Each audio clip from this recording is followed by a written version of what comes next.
Imagine you have a friend called George. This story was misleading. George isn't being threatened, he's just being asked to pay his fair share like the rest of us. If he doesn't like the arrangement, he can always leave. Let's start with the question of whether or not the state threatens people. Imagine a desert island. Albin lives with a few other people on this island. One day he meets Jeff.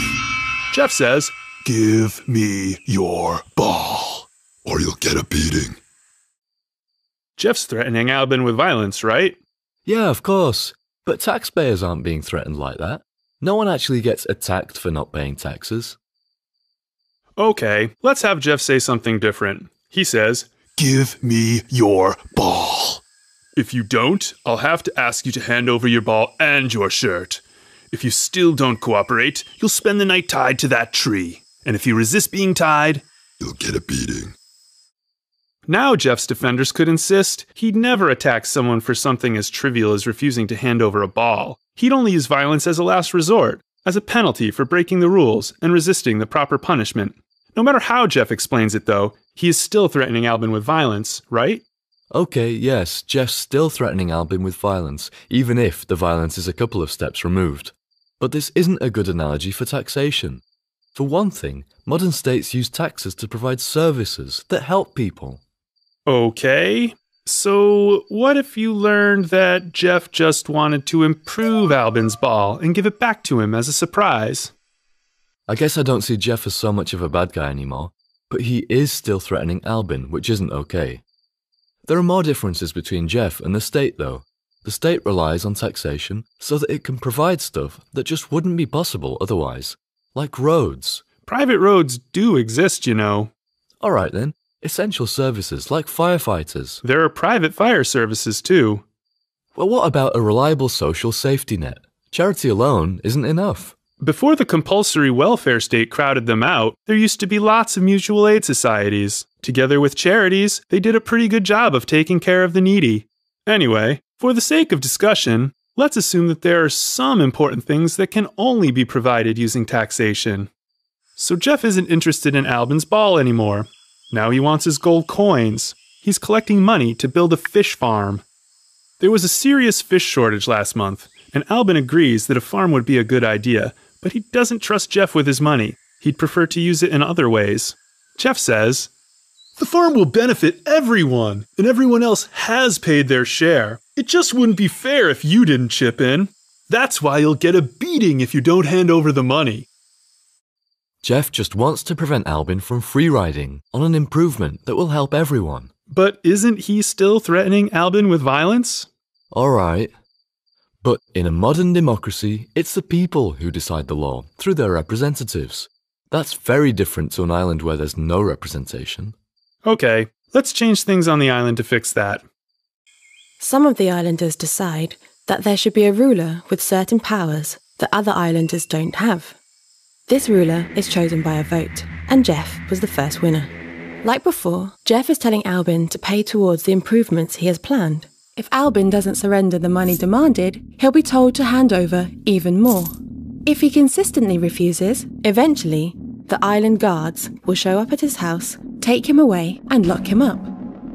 When his kidnappers arrive, Albin could try to get them to leave by shouting a warning and drawing a weapon. But he realises it's far more likely that he'll be killed than succeed in escaping the state's chain of demands and punishments, at least while he's staying on the island. Wait. Police officers aren't killers. They don't usually need to be. But think about it like this. What do you think would happen if there was no danger to Albin of being killed, no matter how far he went in his resistance?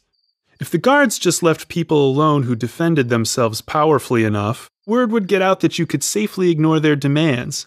I think a great many people would choose open resistance. I bet even those who liked the idea of a state would resist. They'd be asking themselves, why should I be the sucker paying a big chunk of my income for all these free riders when there's a safe and easy way out? The guards hardly ever use actual violence against people like Albin. As long as most people at least have the idea that resistance is futile, that's enough to keep the state functioning. Because the guards very rarely need to use violence, People might even forget that the state is ultimately ready to use deadly force to secure obedience. Yes, okay, so maybe taxation does depend on threats of violence. But that doesn't mean that taxation is theft. Every citizen is bound by the social contract. You live in a country knowing what's expected of you, and what the punishments are if you don't follow the rules. If you really don't like the terms, most states do allow you to leave. And I know what you're going to say. I never signed a social contract. But that doesn't matter. When the bill arrives in a restaurant, you have an obligation to pay even though you didn't sign anything. It's the same kind of thing with the social contract. By staying in a country, at least after you're old enough to leave, you're agreeing to abide by the rules and you're granting permission to have certain kinds of force used against you if you don't stick to those rules. Hang on a second. The restaurant boss gets to set the rules because he owns the restaurant. It's being the owner of a thing that gives you the right to say who gets to use it and how. Some people say that a social contract exists between the state and the citizen. Okay. But how did the state come to be the owner of the land it imposes its laws on? It's important to know, because if it's not the owner, then the state has no authority to set the terms of use of that land, and it's actually aggressing against the people it taxes. Some people don't believe that the state is the rightful owner of the land it claims. To understand why, think back to the island as it was right at the beginning, before we made all the changes. In some remote corner of the island, Albin finds some wood lying on the ground and uses it to build a hut there. Do you think that Albin owns the hut? Meaning, does Albin have the right to say how other people may or may not use the hut? Yeah, sure. Albin's the owner. Does Jeff have the right to demand that Albin follow a set of rules in order to continue using the hut? No, of course not. Jeff doesn't have the right to impose conditions on Albin because it's not his hut. If Jeff physically removes Albin, does he then become the rightful owner of the hut? No, Jeff would be in the wrong. The hut still belongs to Albin. He built it. What if Jeff announced one day that he owned the uninhabited Northern Hills, even though he'd never visited them himself, and then attacked anyone who tried to use that land without his permission? Would that mean that the Northern Hills were his property? No, that would just make him a bully. He wouldn't really own the hills. That's what I think too. It sounds like you agree with me about the two ways a person can acquire property. First of all, you can homestead a thing. That means creating or improving something that wasn't previously owned. Building a shelter using unowned materials on unowned land is an example of homesteading. The second way you can become an owner is if a thing's previous owner voluntarily gives it to you. This happens in trade, where the giving happens in both directions. There may be disagreements about exactly how you have to homestead something to become its owner, or how long you're allowed to leave a thing unused before someone else can claim it, but I think most people agree about the basics. Jeff doesn't own Albin's shelter or the hills. If voluntary transfer and original homesteading are the two ways to become an owner of a thing, then most of the state's claims to land ownership are suspect. That's because most of the land was already owned when the state took it by force, or the land was unowned, and instead of homesteading it, the state just threatened to punish users who didn't seek its permission. So, the state behaves like Jeff stealing Albin's shelter, or announcing that he owns the hills. But we don't believe ownership works that way. If we want to be consistent, I think we have to admit that the state doesn't own most of the land, and that there is no legitimate agreement between the state and most of the people it taxes. There is no real social contract, just threats of violence. But if we go back far enough, there are many pieces of land that were taken by force from someone. I live on land that was stolen less than 200 years ago. Does that mean I don't have a right to live there? It's a good question. An ancestor of the person the land was stolen from could show up and demonstrate that they have a better claim on the land than you do. But if no surviving ancestors are interested, then it might qualify as abandoned land.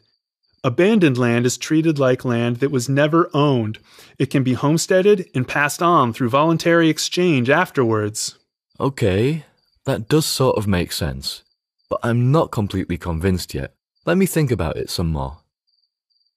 Whatever it's used for, and however it's justified, taxation depends on a chain of increasingly unpleasant demands and punishments, ultimately backed by deadly force. Some people believe the state maintains mass threats of violence against peaceful people, that it illegitimately claims ownership of the land we live on, and that it's an aggressive institution incompatible with a truly civil society. Do a web search for some of these terms if you're interested in learning more.